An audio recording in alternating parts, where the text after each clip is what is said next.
And I hope we'll have a good discussion. This is the last seminar in Point of View seminar series, and today I thought to use the opportunity, to take the opportunity and present a problem in conflict analysis and resolution.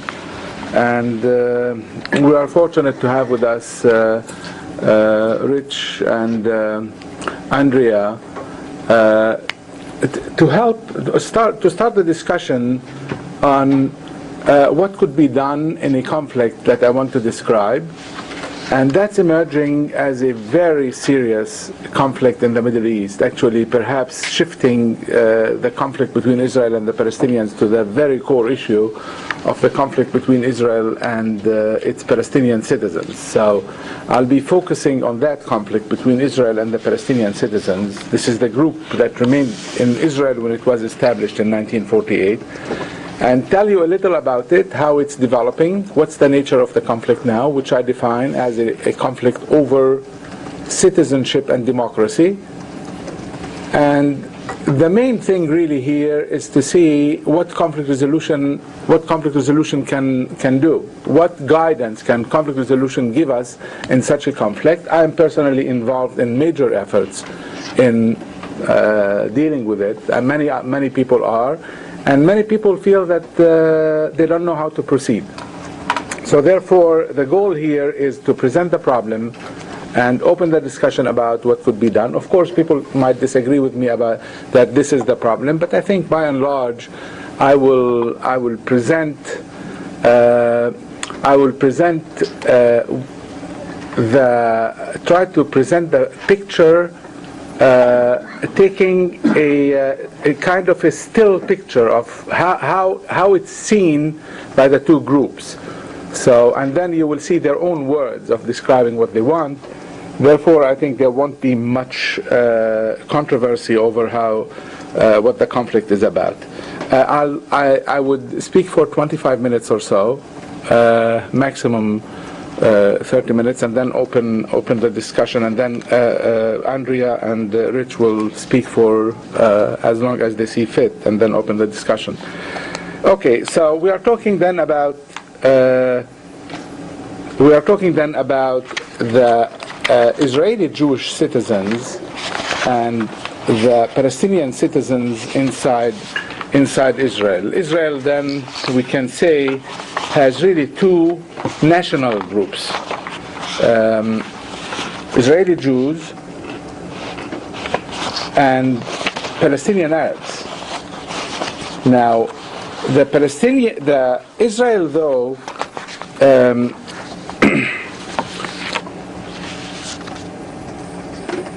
recognizes only one national group in it. It does not recognize the Arab minority inside Israel as a national group, and argues that the state of Israel has just one national group, that's the Israeli Jews, and that Israel is the state of the Jewish people, those inside Israel and those outside it. Now, in terms of numbers, we are talking about something like, depending on how you count, because counting is very important. Do you count East Jerusalem or not? And so on. We are talking about 1/5 of the population. So by any standard, it's a binational demographic situation. So Israel is defined, institutionalized, and constitutionalized as a Jewish state, and recognizes one national group only, that is the Jewish group, those who are citizens, as I said, and those who are not, as the group connected with the state. But at the same time, Jews and Arabs share citizenship in what the academic literature all over the world, certainly the Western international discourse, considers almost by consensus a democratic state. And the political discourse considers Israel a democratic state. Yet there is another consensus that coexists with that, comfortably coexists with that, which sees that that Arabs and Jews are not equal in Israel, that Israel doesn't treat them equally by law.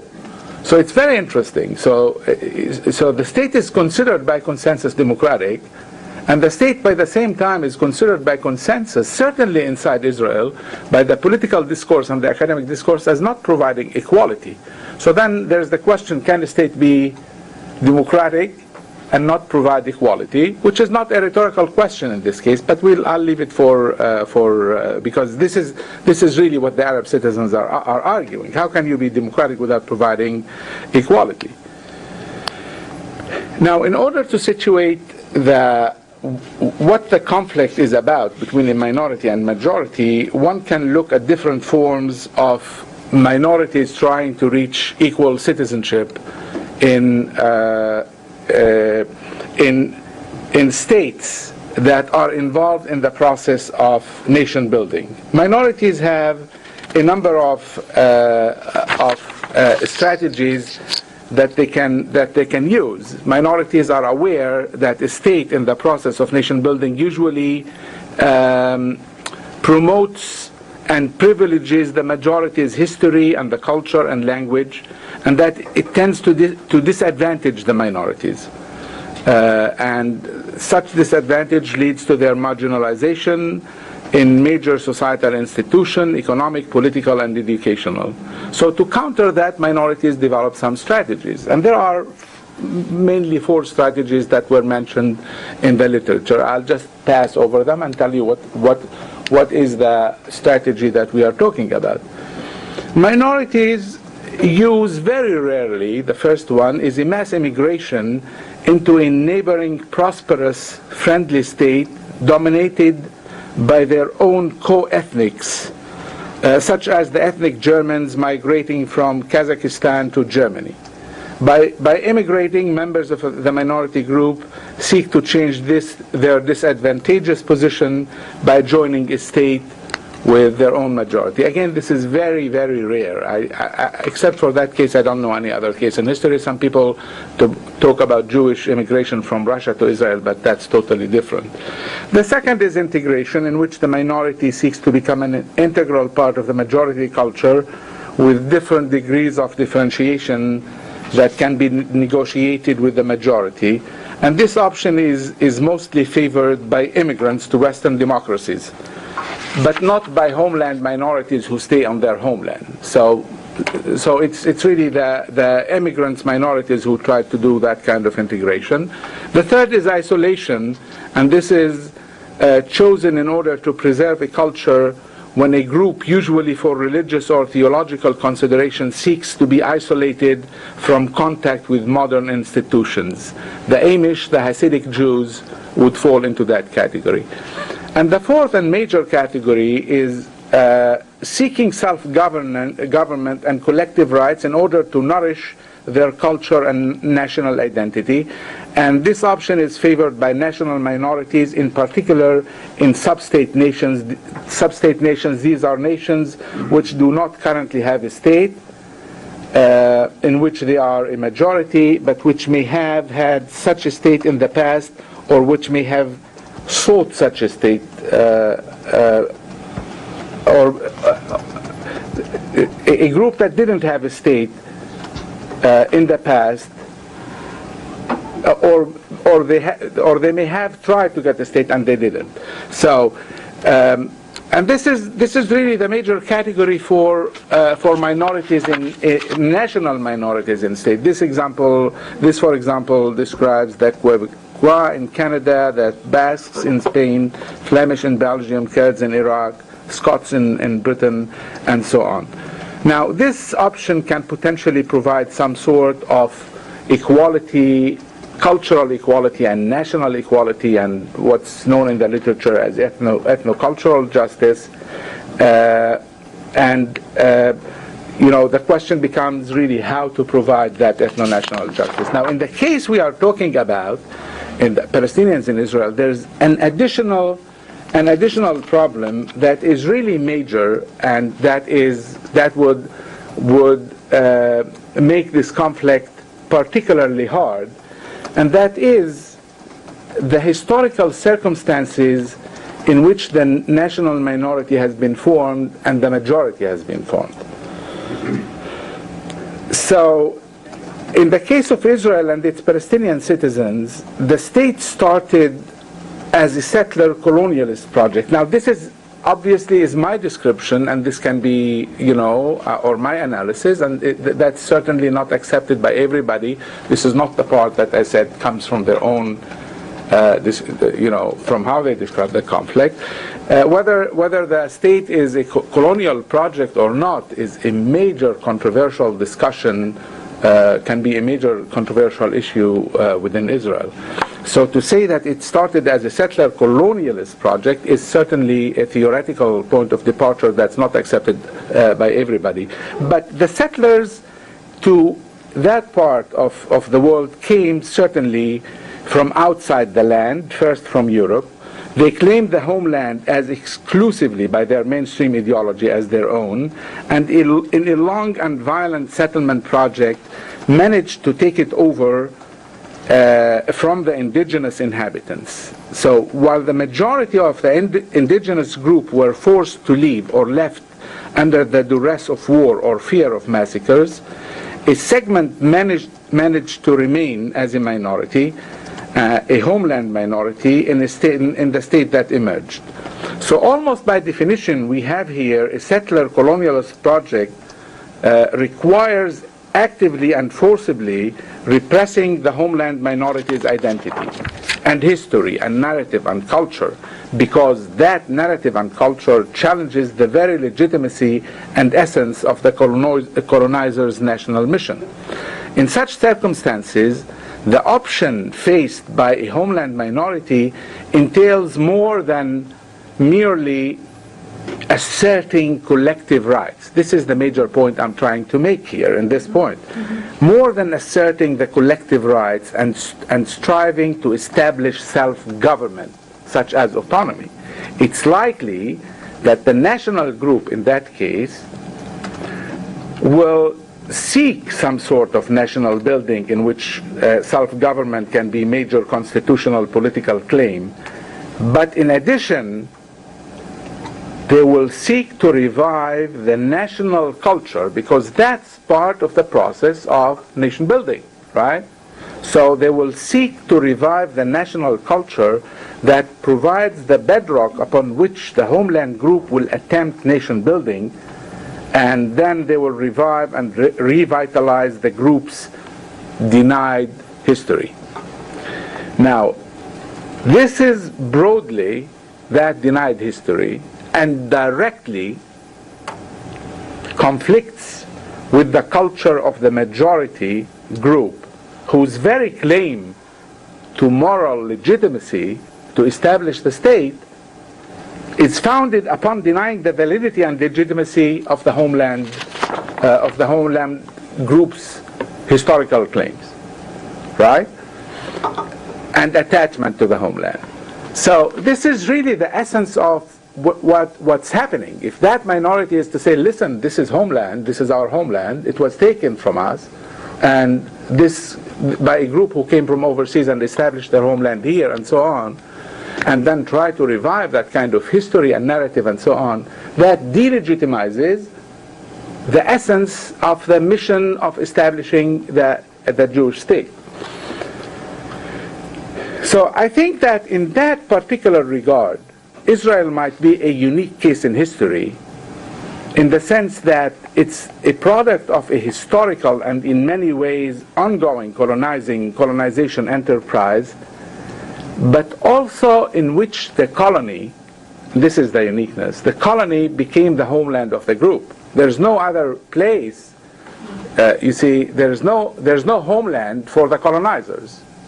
The country became, the colonizers in the process of taking over the land formed a new national identity, that's the Israeli Jewish identity, centered around the colonized land itself and the historical linkages to it, which are very strong. The linkages, right, not the claim, the linkage, including the revival of the ancient Hebrew language, and around a dramatic common history of victimization and a modern history of conquering the land and the continual wars. So the colony became the settler's homeland or motherland.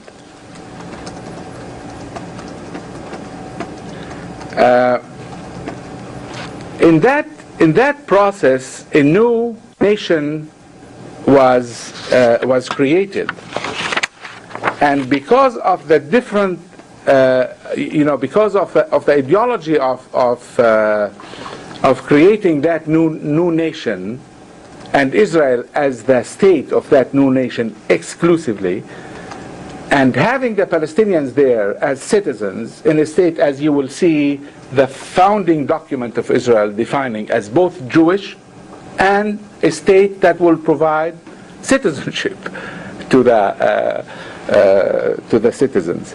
So what we have, I'm jumping over lots of developments here, but just to describe the situation to you, what we have is that the Arab and Jewish citizens form within the same states a community of citizens in a way, but at the same time divergent moral communities when it comes to the legitimacy of the state and its foundational moral identity.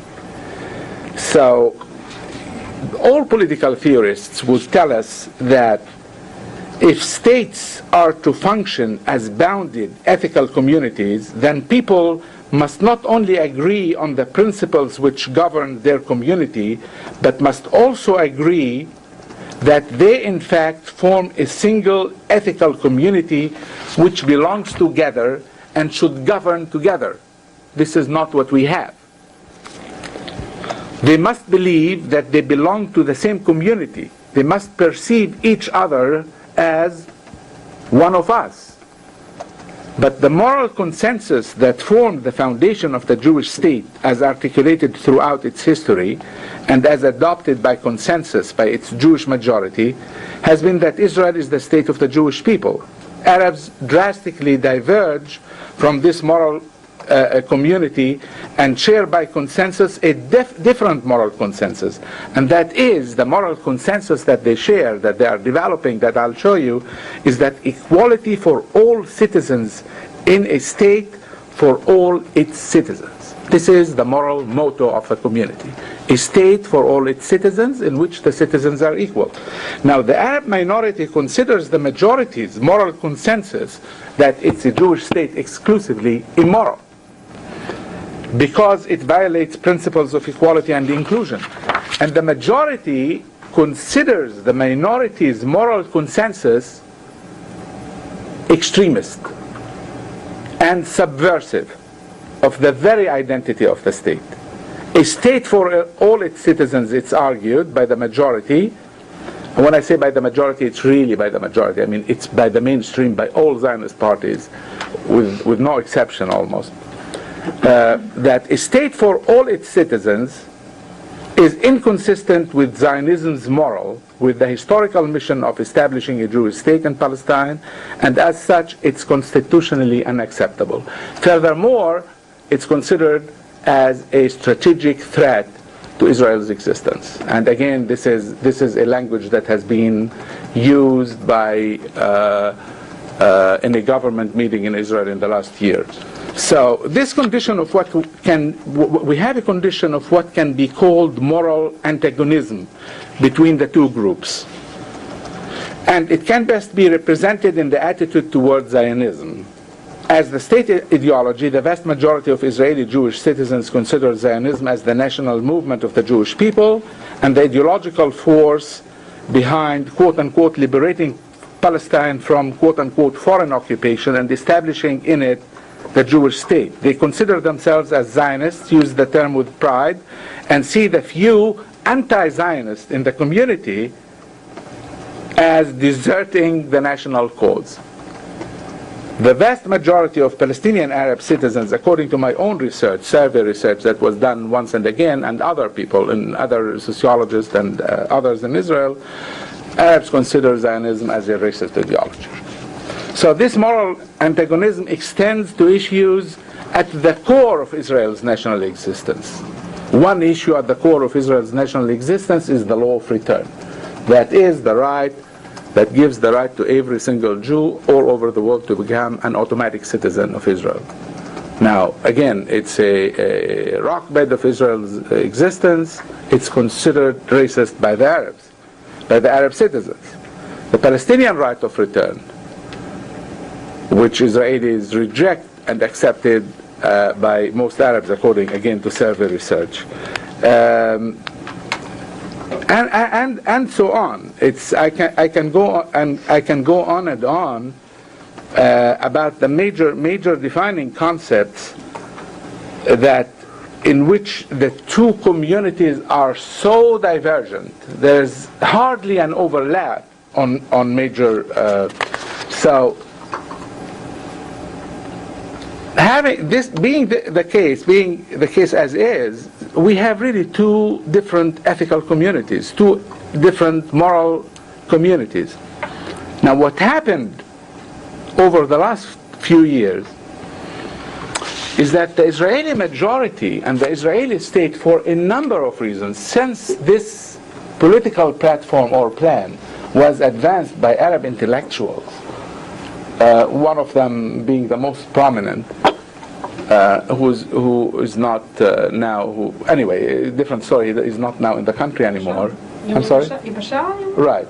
But, that platform being adopted by the intellectuals and the political communities and the political parties as, the state of its citizens, the Jewish majority felt a real threat of a state that's equal for all its citizens.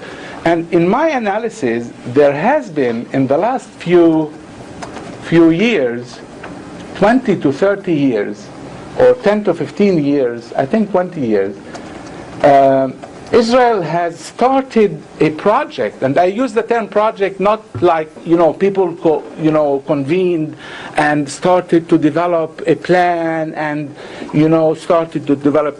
It just emerged from different corners, from different parts of society. A major project to reinstitute Israel as a Jewish state, and to reinstitute Israel as a Jewish state and democratic state. And this project took five directions, and I studied all of them, and I've just mentioned them here in passing. The first one, the first one is the academic project. And the academic project started with a theory that was developed in Israel by a very courageous social scientist who studied the Arab minority and Arab Jews, the Oriental Jews, the Jews from Arab countries, for all his career. He's now the dean at Haifa University. His name is Sam Smuha. And he said, listen, we can't say that Israel is a democracy. Israel is not a liberal democracy. Israel is not a constitutional democracy. I'm sorry, I misspoken. He argued that we cannot claim that Israel is one of the existing major types of democracies, a liberal democracy or constitutional democracy. Israel gives preference to Jews over Arabs. Israel is a different kind of democracy, and that is ethnic democracy. So Israel is a state in which Jews are favored by the state over Arabs. It's the homeland of the Jewish people. Arabs can get as much equality as possible, but not full equality. There's no chance that they can get full equality, but still Israel is a democracy, and we will call it ethnic democracy. This was adopted by Israeli academia, and it's the mainstream thinking in Israeli academia. The second one is the legal effort, and that's the parliamentarian efforts of legalizing Israel as a Jewish state. There are many examples of that. One of them is the example in which, for an Arab to run for the Israeli Knesset, the Israeli parliament, that person cannot challenge Israel, that party cannot challenge Israel as a Jewish state. Otherwise, it would be outlawed. And there are many other laws about control of land and citizenship and so on. The third one is political plans, and that is the political plans that were thrown out into the political discourse by politicians, mainly from the right wing, but not only from the right wing, because the main, Labour Party even participated in that. The deputy defense minister at the time, which talks about territorial exchanges between Israel and the West Bank to facilitate giving the West Bank Palestinian citizens in Israel and getting the settlers back. So getting rid of Arabs and getting back Jews. Well, some people might argue what's wrong with that. except that these Arabs would not be consulted about where they want to live and where is their homeland and so on. The fourth is the diplomatic effort, and Sam was helping me really with this project, tracing when the issue of the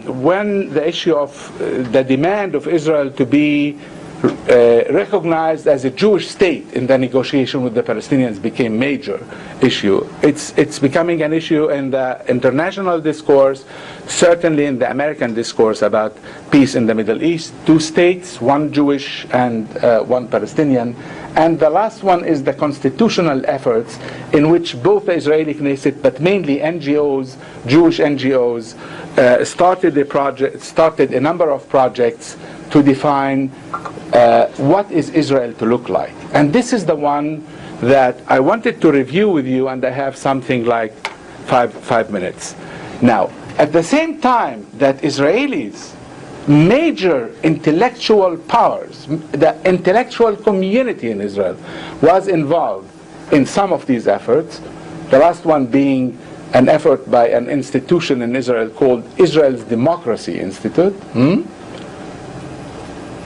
The Palestinians in Israel were involved in similar efforts too, particularly after the Oslo agreements, where in which they felt that if there is a peace between Israel and the Palestinians, if there are 2 states, so they are to remain in Israel, and then their status in Israel is questionable. Can they be equal or not? What kind of state is that, right?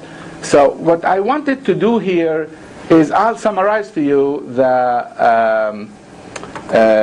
main 2 efforts. We have the Israeli Declaration of Independence, in essence given the Jewish narrative, the Zionist narrative, the Jewish national narrative, the Zionist narrative about people coming back to their homeland, just to look at what kind of narrative the land of Israel, Eretz Israel, which is the land of Israel or Palestine, was the birthplace of the Jewish people. Here their spiritual, religious, and political identity was shaped. Here they first attained statehood, created cultural values of national and universal significance, and gave to the world the eternal book of books. So from there, 2,000 years ago, we come. After they were exiled for 2,000 years from their land, the people kept faith with it throughout and so on, and they came back to the land, right? Established, dreamt of a Jewish state, and and then of course they weave into it the catastrophe which befell the Jewish people and so on, and then they speak about equality. Well, where is that? They will the Jewish. It will foster the development of the country for the benefit of all its inhabitants. It will be based on freedom, justice, and peace, and it will ensure complete equality of social and political rights. This is why it's seen actually by the Israeli left as a very important document, right? Then we have the Kinneret document, which put together, I'll just read you one paragraph of it, that put together a vision of Israel as a Jewish state by a big group of Israeli intellectuals, not including one Arab citizen in their effort, and they state that out of their commitment to the existence of the state of Israel as a Jewish and democratic state, and the sense of responsibility and deep concern to the future of the state of Israel and image of Israeli society, they, citizens of the Jewish people, convened and declare and see Israel as the national homeland of the Jewish people, and so on. Israel as a democratic state, and Israel is committed to full equal rights as such. But then they say that the state of Israel is a Jewish state. And then when they say that, they describe, this is the paragraph I want to just go over it and then move on. The Jewish character of the state of Israel is expressed in its deep commitment to Jewish history and Jewish culture, relationship with Jews in the diaspora, law of return, and encouraging Jewish immigration and its absorption in the Israeli creativity and the Hebrew language, which is the main language of the state, and days of observance, and so on, and so on, and everything, just encouraging the ethnic Jewish culture, history, language, with almost complete disregard for even the term Palestinian, right? The whole document, there is a paragraph about equality, but that's it.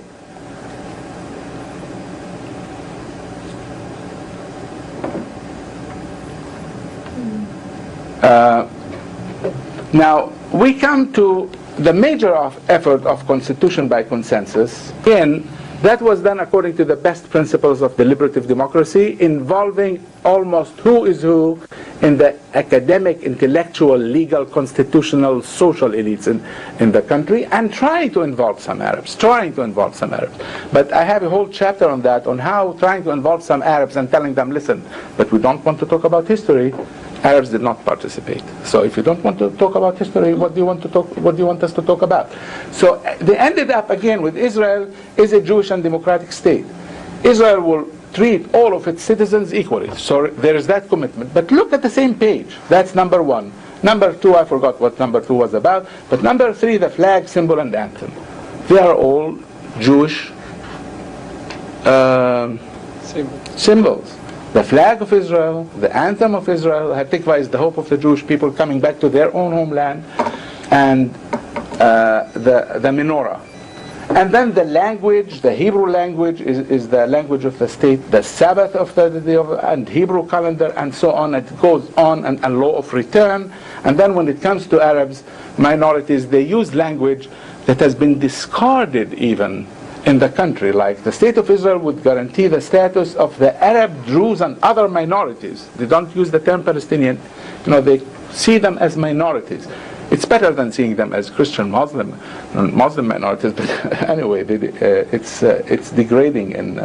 Okay, so that's the one. Now, at the same time, again, there were 3 Arab documents that were published recently, and again, in my mind, and according to my research, they have a massive support by the community, except for the Islamic movement. And the Islamic movement doesn't participate in that for, social issues that were discussed in these documents, and perhaps political conceptions. But these documents basically, I'll just give you an example. They start by affirming their history, belonging, and so on, and set forth their own reading of history as well as our conception of our citizenship and relationship with the other parts of the Palestinian people. The main point is that they present a vision for achieving a dignified life in what they call in our homeland, I'm reading from here, and building a democratic society founded upon justice, freedom, equality, and mutual respect between the Palestinian Arabs and Jews in Israel. So the principle of equality, the bedrock of democratic citizenship, must be based on justice and the fighting of wrongs, and on the recognition of our narrative and our history in this homeland. This democratic citizenship that we seek is the only arrangement, and they go on, and the arrangement is that there really should be 2 equal groups in the country, the Israeli Jews, the Palestinian Arabs, equal in a democratic state in which they share power and in which the state is democratic. These are completely different visions. And then they outline the conditions for reconciliation in which Israel would face its history and injustice and so on. But as long as the Palestinian minority in Israel is concerned, what we are talking about is a democratic state founded on equality between the 2 national groups, a change in the constitutional structure, and a change in the definition of the state of Israel from a Jewish state to a democratic state. I'll try to end here. What we have here is 2 completely different visions in which One is talking about equality, and one is talking that equality is possible. One is talking about democracy, and one is saying, well, democracy and Jewish state, right? Now, the last thing I want to say is that I tried in a different presentation to analyze this conflict here, what the existing paradigm of conflict resolution would end, where would it bring us in dealing with this conflict. I'll give you two examples in passing. For example, one, if the existing paradigm tells us that we have to be pragmatic and we have to solve a conflict in favor of stability, right, then the Arabs in Israel should accept ethnic democracy. They should say, well, this is the most we can get. You know, we can get as much equality as possible, but not full equality. This is pragmatism, so why not accept ethnic democracy? The second one is that if the existing paradigm tells us, listen, there are two groups in conflict, let's put them together and ask them to talk with each other. Each one will present, so, and you are neutral or facilitator. So one group will say, I want equality, and one group will say, listen, I can't accept equality. Now, can we, in such a position as third party, what do we do? So this is the problem we are dealing with now. This is a major development in the internal conflict in Israel, and people are struggling on how to proceed from here. And any ideas, any guidance, any help in how to bring these conflicting visions to a meaningful kind of debate would be helpful. If there's later on, time, I'll tell you about one experience in which we tried to do that in November, but that's enough for now. Thank you.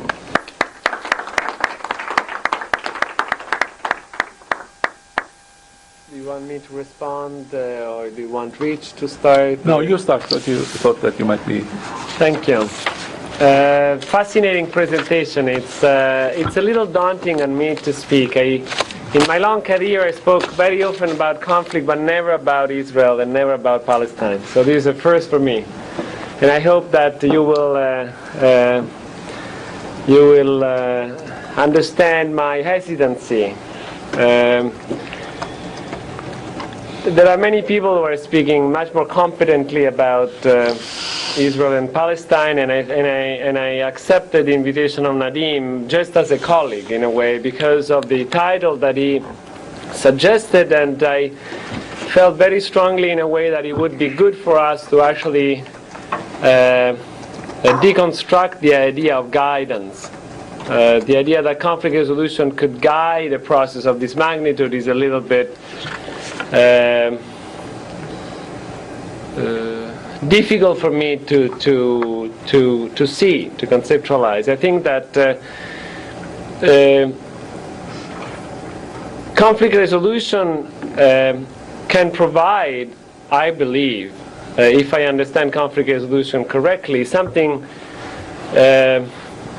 different, not a technique, not a way of solving things, but rather a certain, I would say in Italian, and I tried to look for the word in English and I didn't come with a good one, but inquietudine, that in English is often translated with anxiety, but I would probably go for restlessness or dissatisfaction.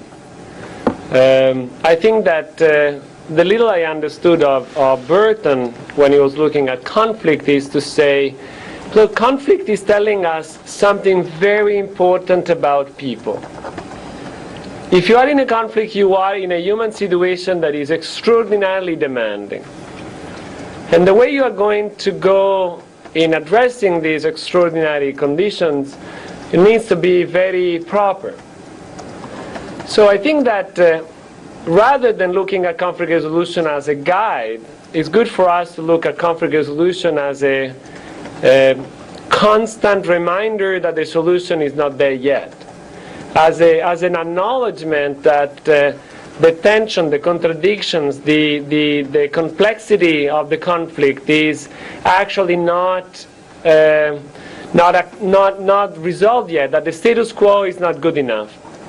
And in this sense, honestly, while you were speaking, I was thinking about this insistence that you were presenting about, almost the resurgence of the insistence on the Jewish state, on the Jewishness of the states, and how that actually most probably is a response to the very understanding that the Arab presence is in the states a threat to the state as such.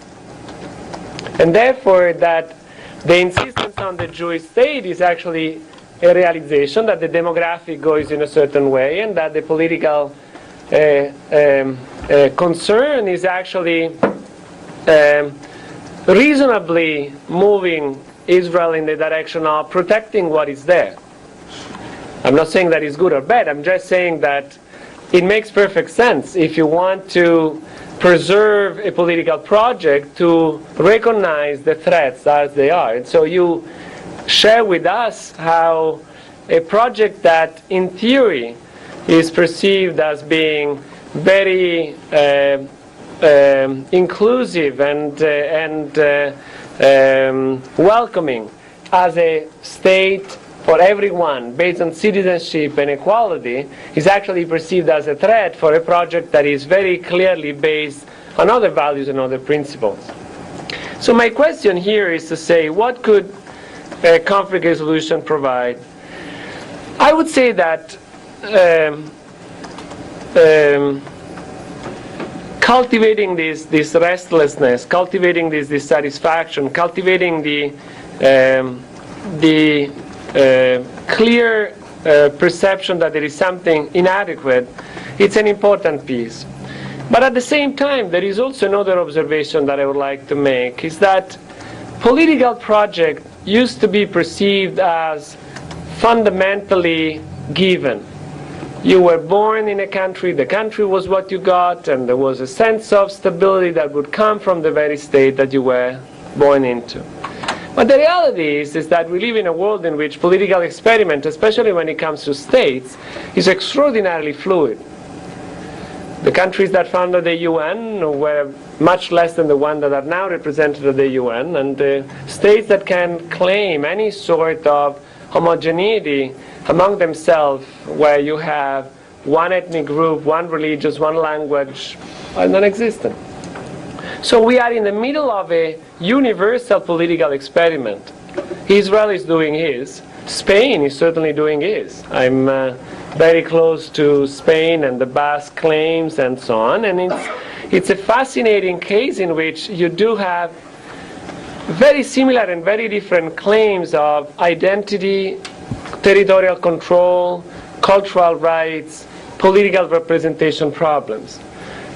In that case also spanning from two different countries, from France and Spain, within a context as the European Union, in which everybody speaks about human rights until it comes to Basque nationalists that are clearly not part of the group, that should be recognized as human beings.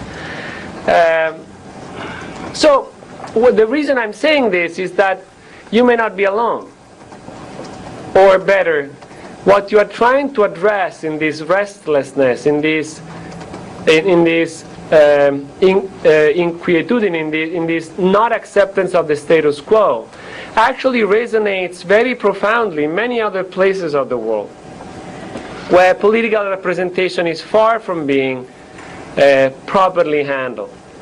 If we look at the crisis in Kenya, it's fundamentally a crisis of political representation of a state that is not officially Kikuyu, is not officially, as it is officially Jewish in Israel, but is certainly held by a portion of the population, not the population as a whole. So the problem of political representation, I think, is the key. My wish is that we could help you out to figure out a way in which you can square the circle. I honestly appreciate the fact that we can speak about this in these terms, because we come from a century in which being in disagreement with the states was frequently a death sentence. In the last century, more people were killed by states than in wars. And the idea that we can explore these competing claims, these different moral claims, in a spirit of dissatisfaction, but fundamental respect for human rights and each other life, seems to be a good progress, and an important one that needs to be recognized. In terms of theory and techniques, I would say that the closest I can come to something that may be helpful is actually Dave Johnson, constructive controversy.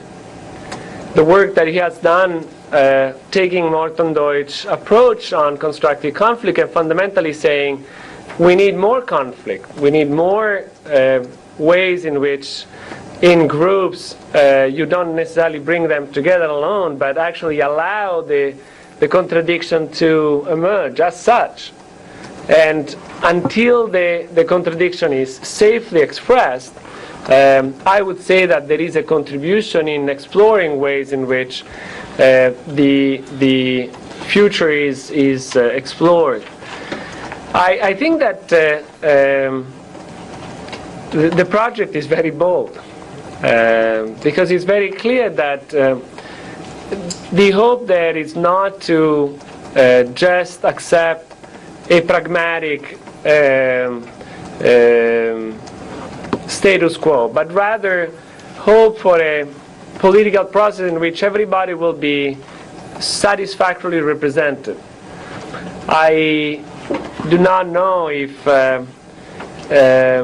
we will be able to contribute to such a vision unless we accept the dedication and a long-term investment that this problem requires. I remember speaking with my colleagues in the Basque Country, and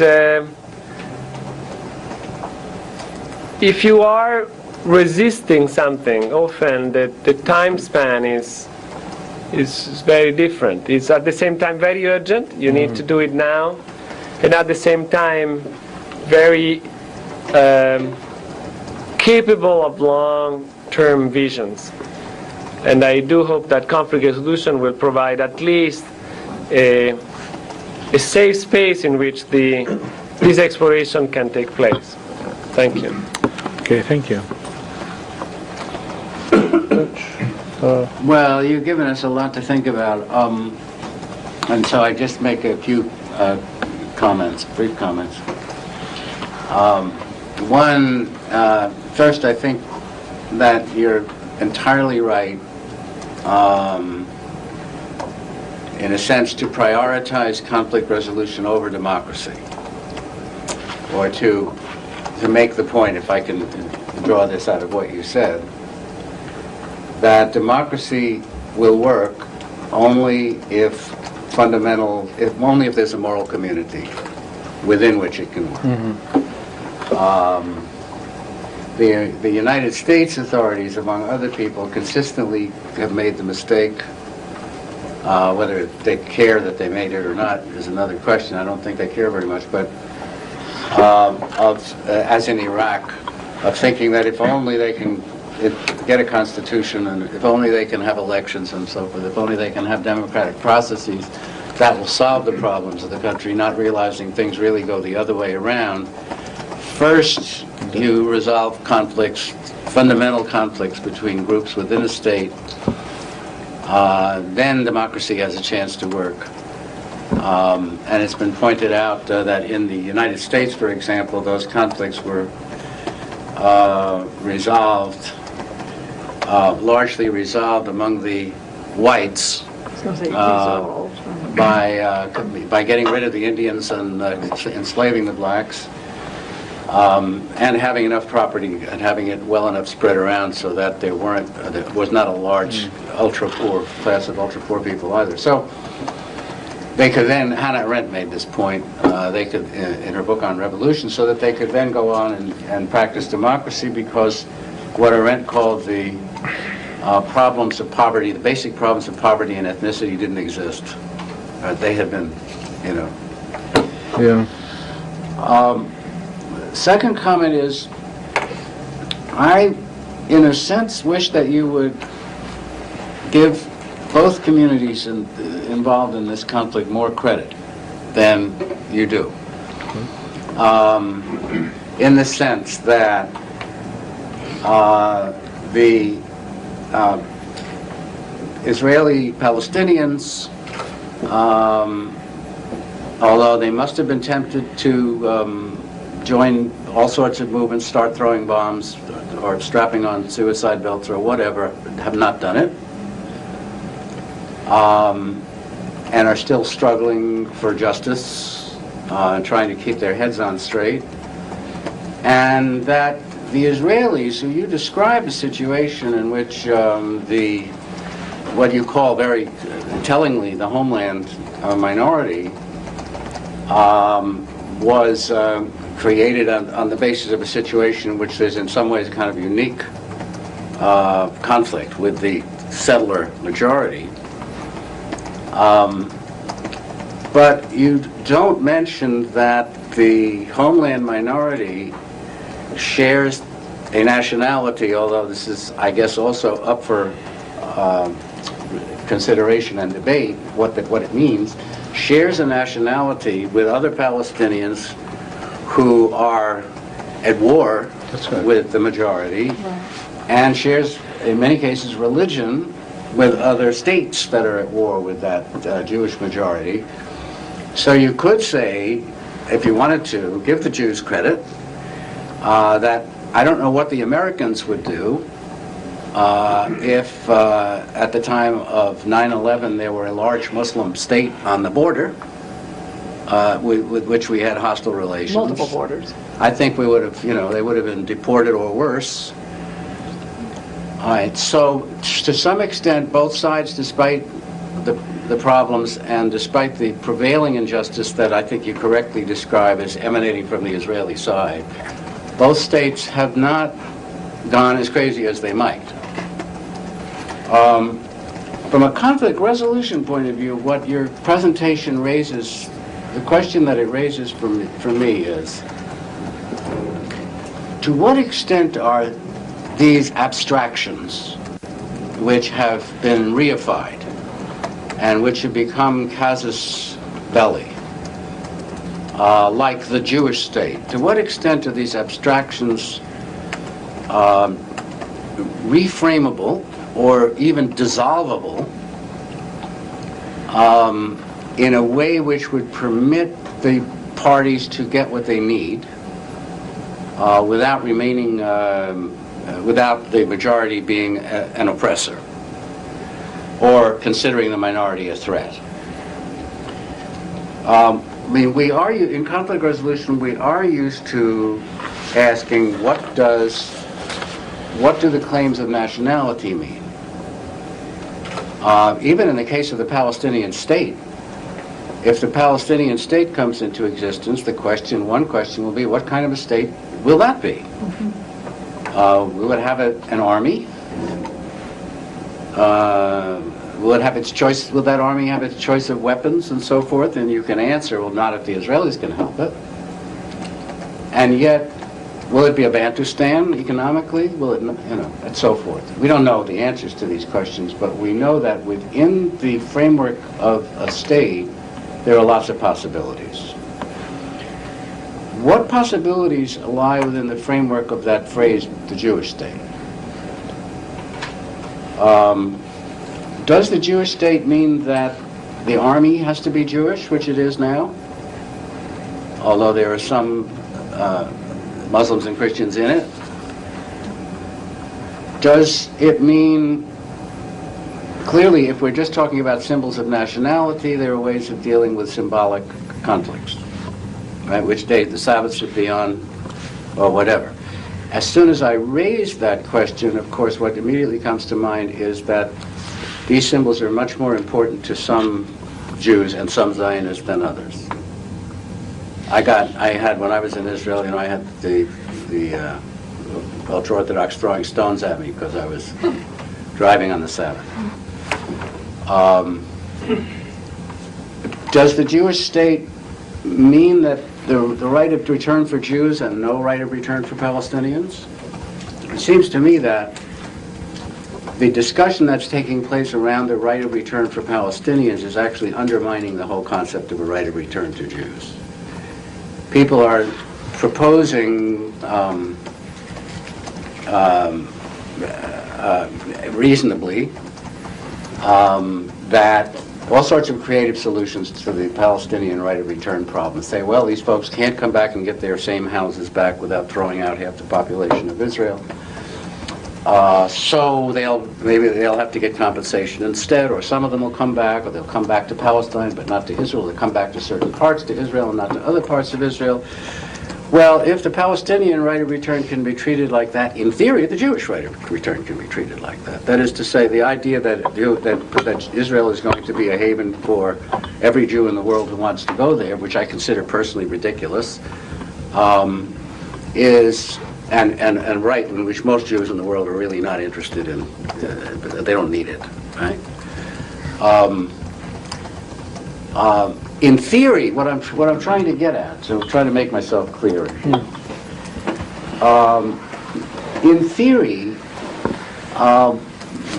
if you disaggregate an abstraction like the Jewish state and ask which of the aspects of this abstraction satisfy which needs of which people, you get, at least in theory, the possibility of conflict resolution. And if you add that, you absolutely correctly talk about the divergent historical narratives and the conflict between the sense of between these narratives and the way the narratives undermine a certain kind of legitimacy of the Jewish state. We've already seen the development in Israel of revisionist historical schools, and we've seen in other places attempts to get historians of conflicting sides together to see if they can, if not agree on, at least discuss issues of their common history. I was involved a few years ago in a failed attempt to do that with Turks and Armenians. And interestingly enough, the people most adamant about not doing it were the Armenians. Which is another. They wanted their, they wanted the Holocaust to be exactly the kind of Holocaust they wanted it to be, if you know what I mean. So the question that I'm asking myself is, if these various things are possible in theory, how can any of them be made practicable? And of course, there's the rub. If you have a discussion among American Jews, who are many of whom are very militantly pro-Israel, more pro-Israel than maybe the majority of Israelis, I found that, in talking with them, I found that it is possible to raise the issue of what does a Jewish state mean and what should it mean. Does it mean discrimination in land ownership? Well, I mean, the Jewish Agency and the Jewish National Fund are not playing, as I'm told, I don't know if it's true or not, they're not playing the same role that they once did. Histadrut, which was exclusionary, is dead. So that already the content, the real content of what the Jewish state means has changed. So how much more can it change? How much does it need to change? Because where you started out was in talking about the four strategies, and then the fourth strategy that you talked about was the Quebecois, Basque, etc. strategy, and which makes you want to ask, well, if Palestinians in Israel want collective rights, why shouldn't they have them? I mean, what really stands in the way? Is there something inherent about the granting of collective rights which would undermine the legitimacy of Israel? Theoretically, actually, that would even reinforce the idea, because you could actually say, if the Jewish state can negotiate collective rights for the minority, actually the identity of the Jewish state could be strengthened. So paradoxically, it could actually work both ways. So I guess that's all I have to say. I don't think you answer, because the answer to my own question is I don't know how to make it practical. So it's very, very helpful. Can you just, Rich, just one point off? You started with the thing about the right of return and the law of return, and I didn't understand how you finished that point, that for Palestinians to ask for the right of return, you said might be undermining. There's an article which I forget the name of that. I did a little research for this since I know so little about the subject. And there's an article, there's a Jewish writer, I guess he's an Israeli writer, who writes very strongly from the point of view of supporting Palestinian rights in Israel, who criticizes who takes the doctrine, what did you call it, not a Jewish state, but a state for all its citizens. Right. And says that acceptance of that doctrine undermines certain more extreme positions on the Palestinian side. I see what you mean now. And so that's what I'm saying is that as we begin to talk about things like what is a right, how can you validate what a right of return means spiritually to people? How can you validate what it might mean even economically to people? I see. How do you validate what it means historically to people to have their disaster recognized as a disaster? You can do the same analysis with the Jewish right of return. And you can say that we never really, the idea really wasn't that the American Jews were all going to be persecuted and have to go to Israel. Right? The power relationship on the other way from the very beginning. Yeah. So let's think it through. Do we have to insist on this kind of legalistic reading of the right of return in order to satisfy the needs of the people who dreamt it up? At the time of the Holocaust, it meant one thing. Now it means something entirely different. Thank you. Okay, well, we open the floor for comments or interventions. Yes, Dean. Well, I guess I don't see any way to undermine the Jewish state and its basic self-characterization. But it seems to me they're the majority. They have persuaded the world of this, et cetera, much of it, not all, obviously, particularly in America. And I think maybe this goes along with what Rich has been saying, that there are lots and lots of issues of rights, Palestinian rights, that are not being observed. It seems to me that the strategy is a kind of a salami strategy. You have to get some unity. It's probably going to have to embrace as many Jews as possible in order to avoid just picking off the leaders, and go after very small alternatives one by one, very small goals one by one. It's a kind of an Alinsky strategy. You agitate for something that can be achieved with a small concession, and then you agitate for something else. Actually, you need to have two goals at the same time, so if you achieve one, you don't lose your momentum. In the end, you're never going to reconcile those two narratives, but you can chip away at Palestinian rights through a salami approach to the point where it's livable. For example, education, to introduce some Palestinian history. Maybe that could be third or fourth down the road. I don't know.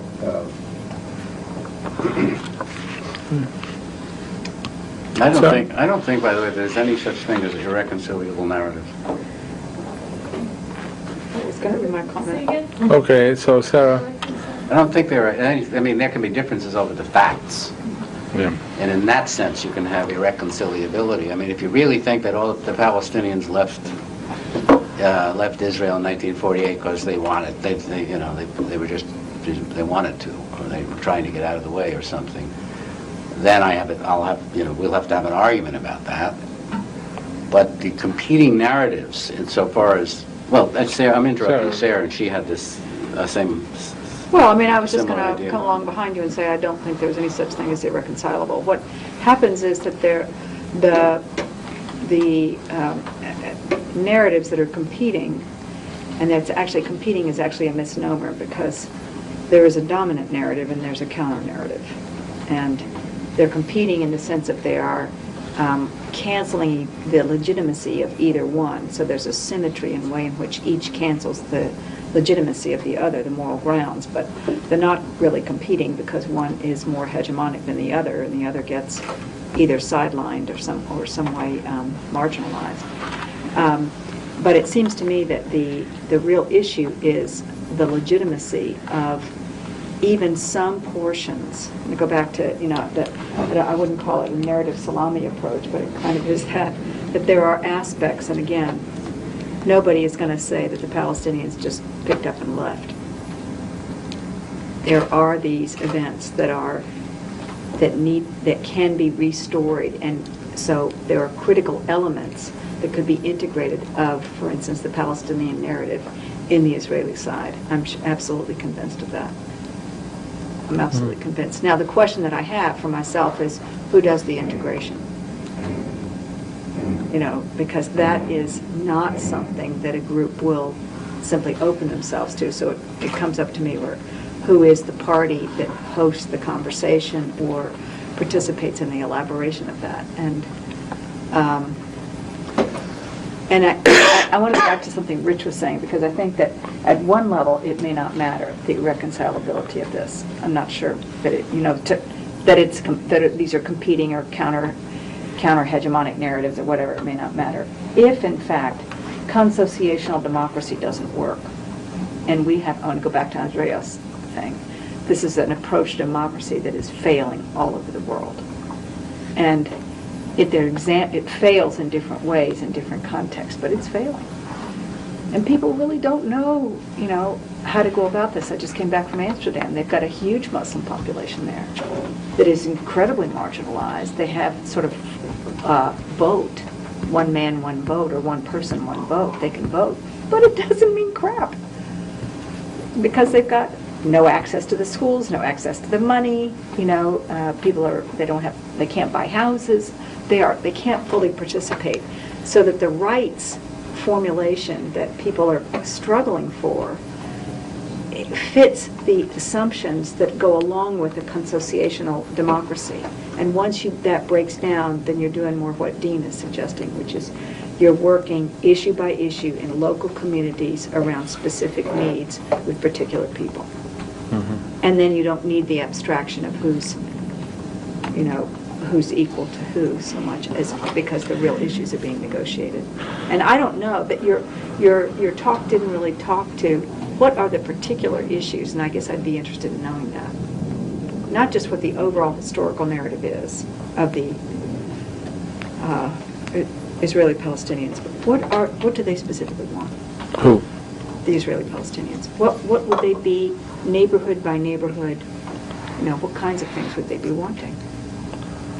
I don't think, Sarah, to answer your question, I don't think they want to go neighborhood by neighborhood because you're not talking about two communities with equal power. You're talking about a community that controls every single inch of the land and every single institution in the country and every political structure in the country and every economic major thing in the country. Just let me finish. Right? To come to a community and tell them, listen, then go and do work community by community in a structure in which one community is controlling all the power, all the resources, all the intangible and tangible power. I don't think how this community will tell you that, thank you for your advice. I think they want to offer, they want to be able to offer a vision for something that will get them from struggling over minor thing for a generation in order to achieve it. And I don't agree with you that constitutional democracy, this is a different story. Canada is working, Belgium is working. If all the problems in the world are like the problems in Canada and Belgium, that's fantastic. Canada is working, Belgium is working, Switzerland is working. People argue the Middle East is not like Switzerland. I don't think Canada's working, depends on where you live in Canada. Belgium's definitely not. No, What? Belgium- Well, I mean, Right, Belgium's again, I mean that's the view of who. It depends whose view No, I don't want that to leave it's my not chair working. before I make my final point, before I come back to you. But anyway, there are other people. I just want to come back and say that I wasn't suggesting that there's not aggregate need across multiple groups in relation to a dominant power. So I'm not suggesting that that's not the case. But what I was suggesting was that real people on the ground in real life places should have ways of formulating what bothers them. And sometimes what bothers them is abstract issues. But going back to what Rich was saying, those can be translated from abstractions down into real life things that they don't have, or they do have that they don't want, or they don't have that they do have. Okay, thank you, Muhammad.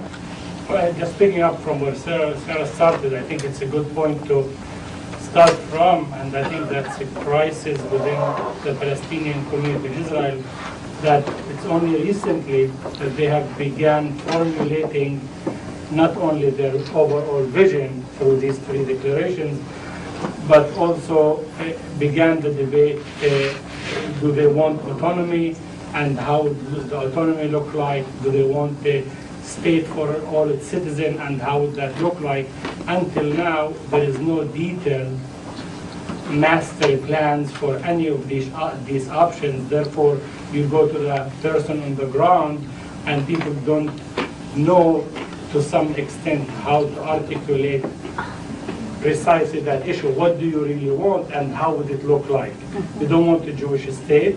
Tell me, what do you want, and how would that affect the education, the sewage, the electricity, the election? And I think that plan is still missing from the civil society within that community. But I wanted also to point out something more fundamental than that. I think, and it's an assumption in this room and usually in those discussions, as Nadim said, the problem is more fundamental in the structure. You've got a state that has defined itself for the last 60 years as exclusive.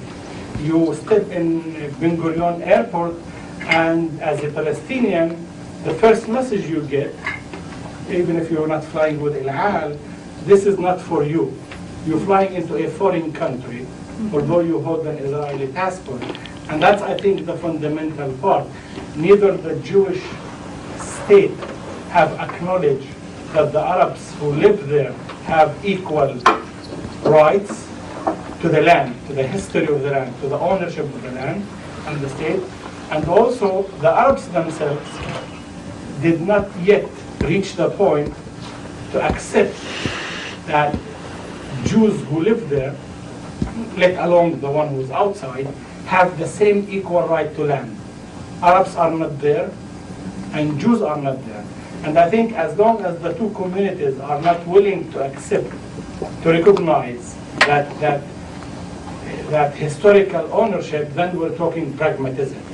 And if we're talking pragmatism, then there are negotiable interests for both sides that can be negotiated. I think that will not get us to the reconcilable relationship that we're looking for, and there always will be a feeling among the Arabs that for the Jew who come from Russia, I gave you a place here out of favor, or because I can't beat you, or because you're good to me, and I can't get better deal in the Arab countries. And for the Israeli to tell the Palestinian who live there, I'm letting you be here because it's not moral to expel you, or because I can't expel you, or because through that I can demonstrate that I have a moral superiority in terms of being in a Jewish state. And that dynamic, you see it in every interaction, even among enlightened people like myself and Nadim, who belong to this community. You can still sense within 5 minutes of conversation that type of dynamic. Few Arabs I have met, few Israeli Jews I have met, who have made that a choice, and in their heart, in their mind, in their writing, in their work, that yes, you Jews have right in this land historically, and you Palestinians have rights in this land. And I think until that aspect is worked out, we're talking pragmatism between those two communities. And therefore, I don't see much for conflict resolution in the way maybe ICAR, AU, or the field defined it in terms of negotiation. I actually see more role for the transformational approach that looks at identity, at narrative, at education, in sort of dialogue processes where this realization can get to Israeli and Palestinian who meet in these places. But meanwhile, it's amazing that how the assumption is always made that this is similar to other conflicts and every Jew around the world have the right to come back to this land, and we start from that point. Rather than, take a step back and say, no, this itself can be a question. And I think from that moment, if you question it, you might find different tools of conflict resolution to that aspect. But it's this narrative marketing among the Jewish American community and inside Israel as an institution. Because apartheid South Africa was clearly defined as bad, negative, and as an institution. Although apartheid Israel is practicing to some extent similar policies internally within the state, maybe with higher income level than also the same thing in the West Bank and Gaza, but we're not talking about that. But within Israel, we cannot get a stage to discuss that this is indeed an apartheid state that alienates 20% of its population.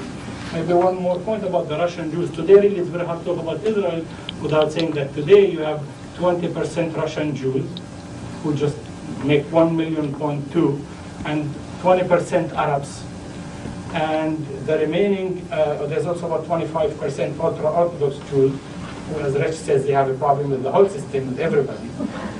And then, so what we're really talking about is this elite Ashkenazi European American group that got to dominate the state and define it in the 40s. So there might be down the road more coalition among the Russian Jews and the Arabs, in redefining the Jewishness of the state, if the machine of producing the same narrative in the last 50 years is really challenged. That's why I'm saying conflict resolution in the way we define it is not something that I would put lots of weight on it. On the contrary, I put more on the non-violence confrontation, to confront more and more the system, so people are shocked and realize that this is not normal. And I did not know that this is not normal until I left in '89 and they crossed from Maryland to Virginia without showing my ID.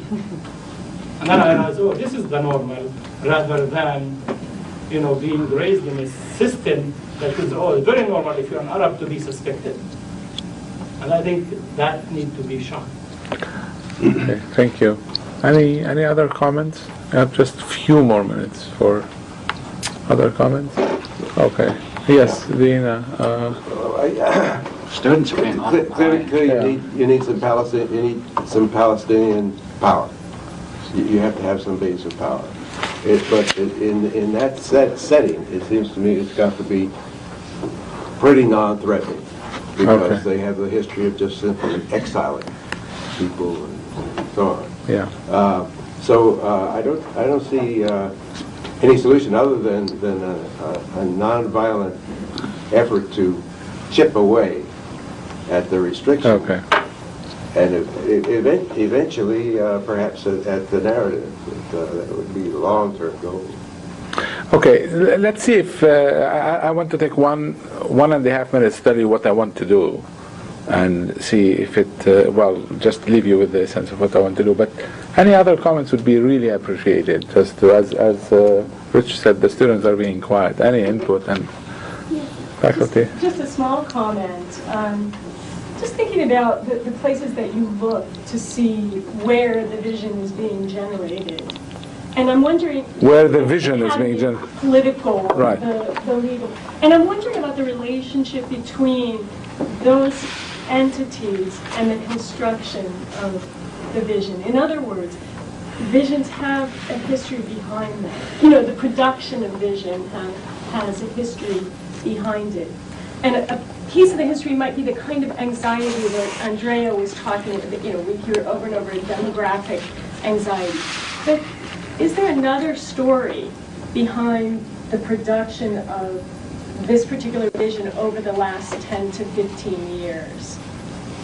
Which In one? the Which academic vision? sector, or let's say the political sector. Uh-huh. Is this a struggle? I mean, one looks for power and gaps in power, or anxieties, or something that motivates. Or is it hegemonic? You know, the same vision is coming out of each of these sectors for the same reasons. But it really was telling the narrative of the history behind the vision from the Palestinian side. So I'm wondering if there's any more complexity. And I guess what I'm always looking for, and I'm on right now on the analysis side, not the resolution side, I'm looking for gaps and spaces, possibly to exploit, but also maybe to find those spaces for reconciling narratives. Yeah. Because, you know, I think there's a relationship between the power people, hegemonic groups whose power is slipping, and the hardening of narrative. I agree with that. You see it in the United States, the empire in trouble. I think the Israelis would have to be totally in denial not to recognize the extent to which, especially in the United States, their what should I say, moral authority slipped. And Carter's book is just a straw in the wind. I mean, it's just one indication of that. There are a lot more indications of that. And as that happens, you get, I can feel it when talking to people. You feel a real kind of desperation, like we're on the slippery slope, out of here. And doesn't put you in a kind of easygoing, congenial mood. It doesn't make you more flexible in your thinking. Yeah. Dan? Yeah, to pick up on that point, as I'm listening, Nadim, to the different declarations you cite, there's a kind of, and I wonder if you were implying that there's a kind of duplicity or kind of a kind of fabricated transformation in the moral relationship that's going on through these declarations, possibly in response to what Rich said, you know, about the weakening moral character here and the moral status of the future state. In other words, I think what you're citing is a change in not just forming a moral community, it's a change in the moral political relationship that only has as the source of change the Israeli structures. The source of the change, you know, the agents for change seem to exclude the Palestinians. So it's possible, I suspect, that they're always going to be considered. All these changes in the moral political relationships are always going to be kind of a facade or a pseudo or crypto relationship, you know, just artificial and suspect until, you know, you have some kind of in the formative state. In other words, it's the formation of these new relationships that requires equal participation, which apparently is under the present system seems unlikely. And so what I suspect, I think it goes back to your point that maybe the best way is kind of, or the best direction is pragmatic direction. So I'm really, skeptical about these kind of new declarations, even the seemingly, humanitarian declaration of the Haifa, the Haifa Declaration. Mm-hmm. It just seems so artificial. and false from the start. And why is that? Because Because did it include the Palestinians as equal agents in the formation? oh, that's the other one. You're talking about another one, right? Right. Yeah, I can hear it. Yeah. Well, thank you. Okay. Yeah, as I sat listening to this, I was wondering, what is it that makes this conflict unique from all the other ethnic minority conflicts, separations that have just been worked? And this one is certainly more intense. It's one of the younger ones.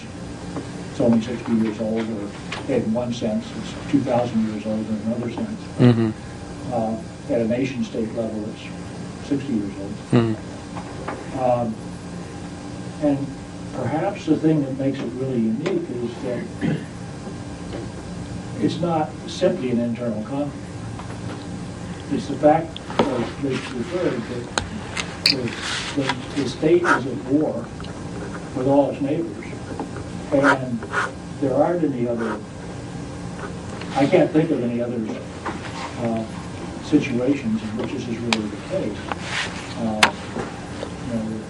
You go and you look at history of places like New Zealand, for instance, where the Maori and the British made peace, and there was no external Maori population to be at war with them.